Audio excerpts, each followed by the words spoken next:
Cher frère mathématique, salam alaikum. Salam. J'espère que tu vas bien. J'espère que tu vas bien aussi.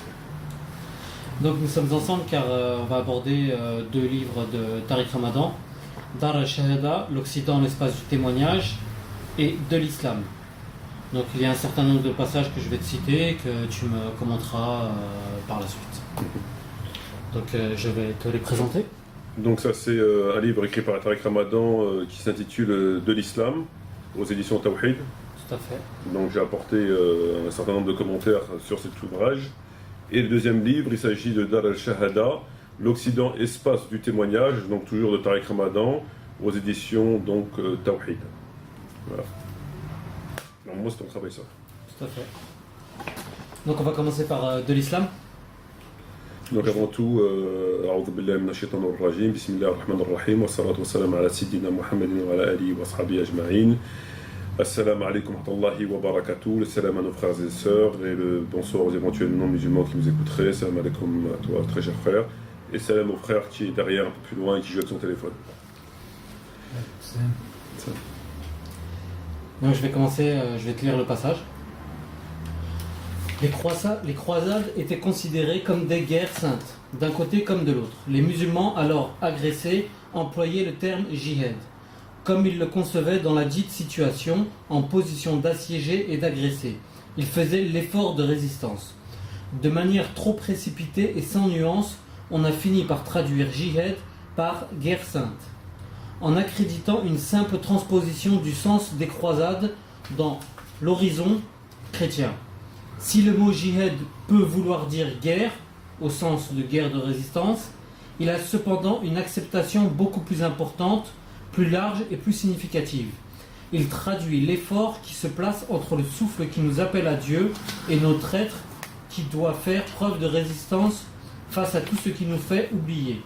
C'est l'effort spirituel qui nous fait accéder à plus d'humanité devant Dieu. Donc en effet, lorsque j'ai lu ce livre-là, j'ai bien vu qu'il s'agissait encore une fois de manipulation dans les propos, manipulation assez subtile, puisque tu as pu constater que lorsqu'il évoque le mot jihad, il dit que ce terme a été employé faussement aussi bien par les croisades que par les musulmans qui eux étaient ici des agressés, des assiégés, qui faisaient de la résistance et qu'ils étaient donc agressés. Voilà, donc grosso modo la position des musulmans, ils étaient assiégés, ils étaient agressés, ils faisaient de la résistance, et donc ils étaient attaqués par les croisés, et donc ce terme a été faussement interprété, utilisé d'un côté et de l'autre, etc. Or c'est complètement faux. Déjà dire que les musulmans ont été assiégés, ils ont été assiégés, ils ont fait de la résistance, c'est faux. Les musulmans, l'islam s'est propagé à partir de la fin de la vie du prophète Mohammed jusqu'à Poitiers, etc., qui ont lancé les conquêtes, les armées musulmanes à travers le monde conformément à la loi islamique, coranique et prophétique. Donc ils n'étaient pas du tout des assiégés, on n'est pas venu à Médine les assiéger, les croiser, ni dans la péninsule arabique. Donc c'est l'islam qui est parti vers le monde occidental et non pas le contraire, donc c'est complètement erroné. Et le terme bien évidemment jihad veut dire avant tout guerre sainte. Quand on dit jihad fi sabilillah, c'est le jihad par les armes, conformément à plein de versets coraniques, à des propos du prophète. Après, on peut l'élargir à beaucoup de choses, donc tout effort qui est fait en vue de plaire à Dieu contre les tentations, etc., c'est aussi un jihad. Mais le sens premier du mot jihad fi sabilillah, c'est la guerre, c'est-à-dire avec les armes. D'ailleurs, on a un hadith qui est assez révélateur sur la question. Lorsque Aïcha, elle a dit au prophète, on voit que la meilleure des œuvres étant le jihad, pouvons-nous faire le jihad? Il lui a répondu non.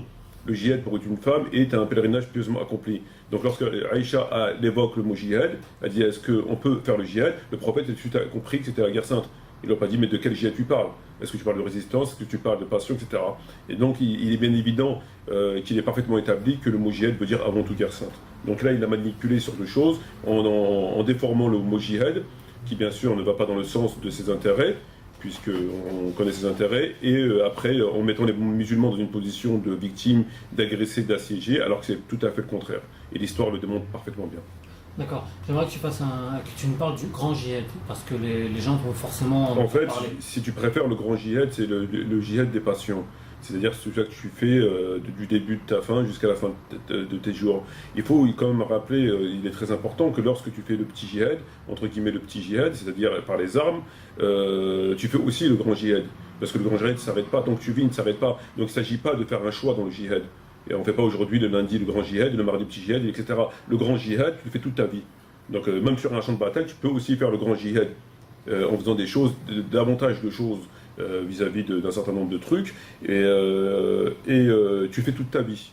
Donc on veut tromper les musulmans en leur disant avant tout c'est le grand djihad et après le petit. Or ça n'existe pas. Ça voudrait dire que d'abord tu fais le grand djihad contre tes passions, après c'est bon, tu as réalisé ce djihad, et tu passes au petit, puis le djihad, le grand tu le mets de côté, alors que tu le fais toute ta vie. Donc c'est quelque chose qui est complètement erroné. Très bien.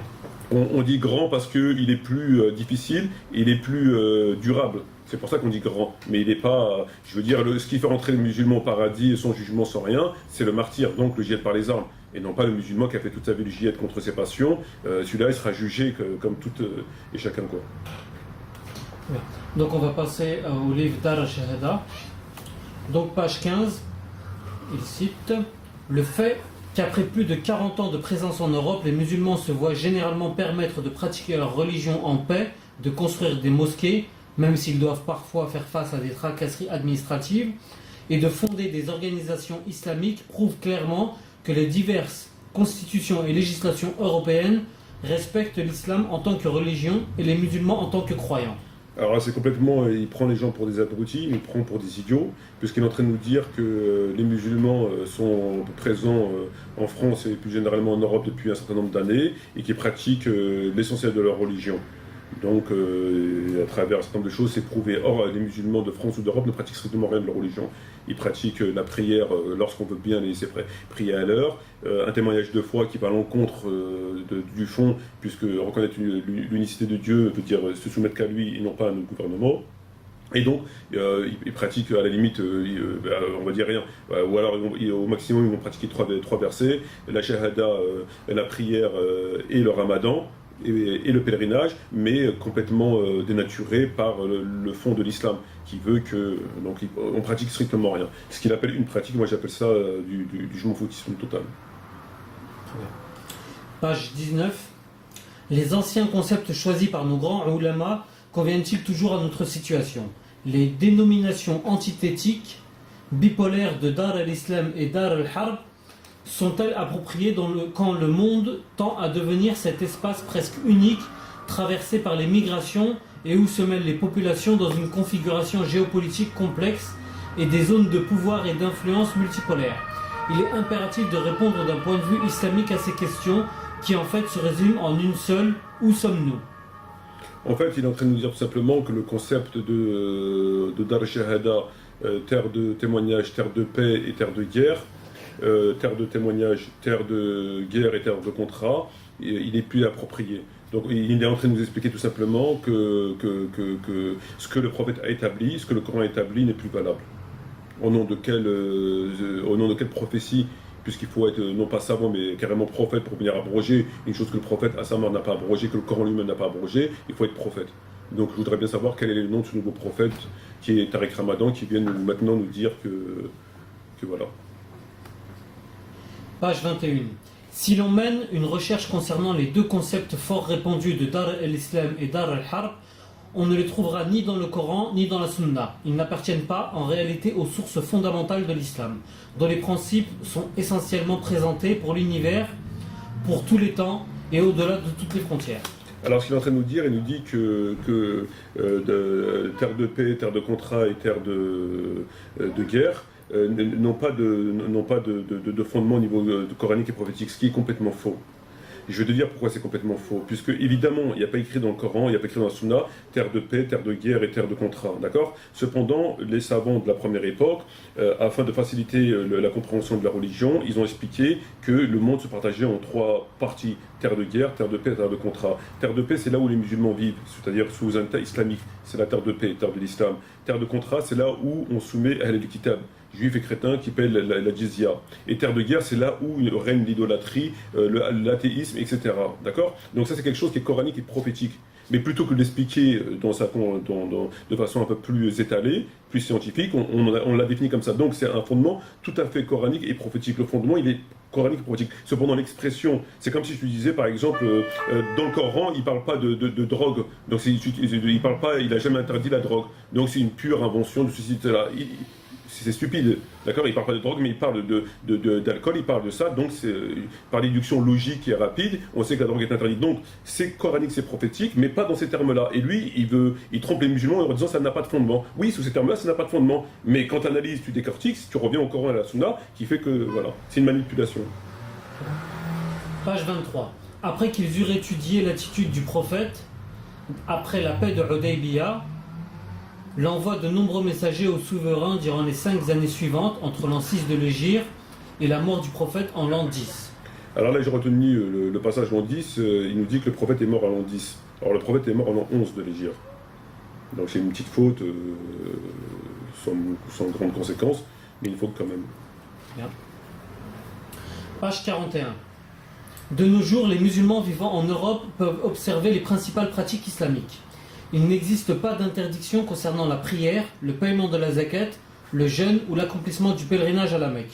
Dans un certain nombre de villes, on rencontre des problèmes administratifs liés à la construction des mosquées ou à des conflits d'influence politique, parfois politicienne et électoraliste. Voilà. En fait, ce qu'il nous dit, c'est que les musulmans pratiquent encore une fois correctement leur religion, donc ils font la prière, la zakat, etc.